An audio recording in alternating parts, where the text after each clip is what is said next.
এক শতাব্দীর যৌবন শরীরে নিয়ে মিলিখালা একা। মিলিখালার বয়স আসলে কত সে হিসেব বোঝার বয়স তখন আমার না। তিনি বিয়ে করে না কেন বা বিয়ে হয় না কেন সেটাও বোঝার মতো বয়স তখন না। আমরা তখনও দাড়িতে জীবনে প্রথমবারের মতো খুর ছোঁয়াইনি। লাল শাকের চারার মতো কচি কচি নরম কিছু লোম আমাদের থুতনির নিচে নিচে শোভা পায়। ঠোঁট থেকে তখনও মুছে যায়নি শিশুকালের লাল। মিলিখালার উপচে পড়া যৌবন সঙ্গত কারণে তাই আমাদের টানে না। কৌতূহল যে ছিল না তা বলি কি করে।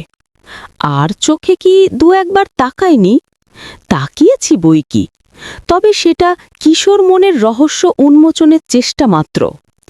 আদতে সেখানে ভর করেনি পুরুষ দৃষ্টি। যৌনতা মুক্ত হয়ে তাকানো দোষের তো না। আমরা তখনও পর্ন দেখিনি, পড়িনি রসময় গুপ্ত। তাই মিলিখালার যৌবন নিয়ে ছিল না আলাদা করে মাথা ব্যথা, ছিল না কল্পনা। মিলিখালা প্রায় প্রায় ডাকতেন, ফরমায়েশ খাটাতেন, এটা সেটা আনতে দিতেন। আমি বাধ্য ছেলের মতো দায়িত্ব পালন করতাম।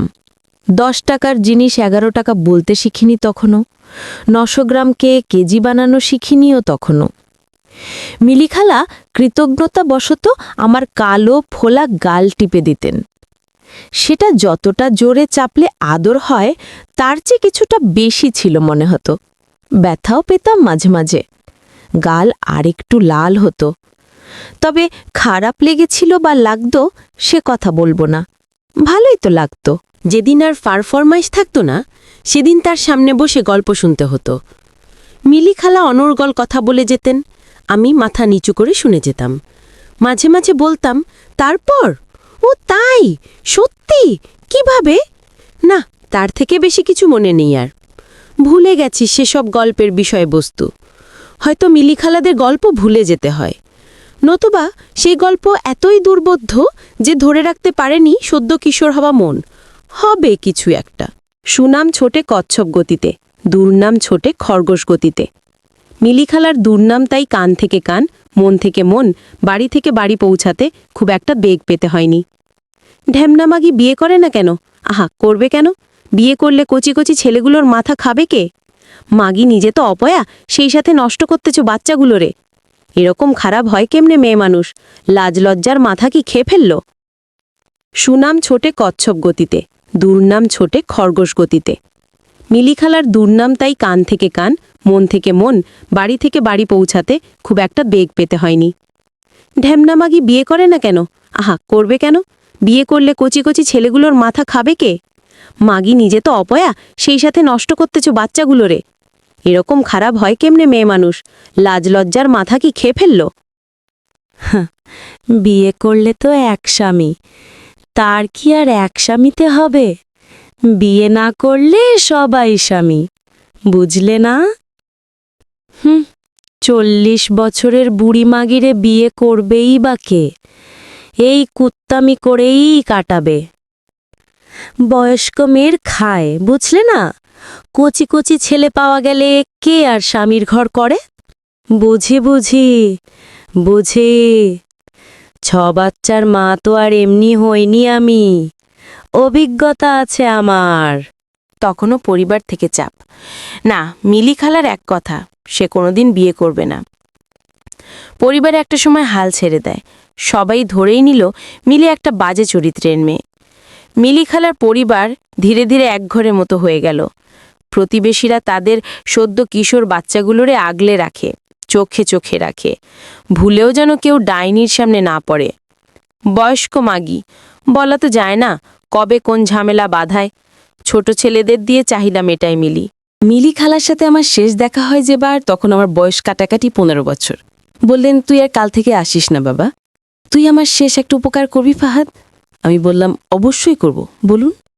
মিলিখালা হাতে টাকা গুঁজে দিয়ে বললেন, সুগন্ধাতে যে সবচেয়ে বড় পুতুলটা কিনে আনবি, ওটা আমাকে দিয়ে তারপর আর তুই কোনোদিন আসবি না, কেমন?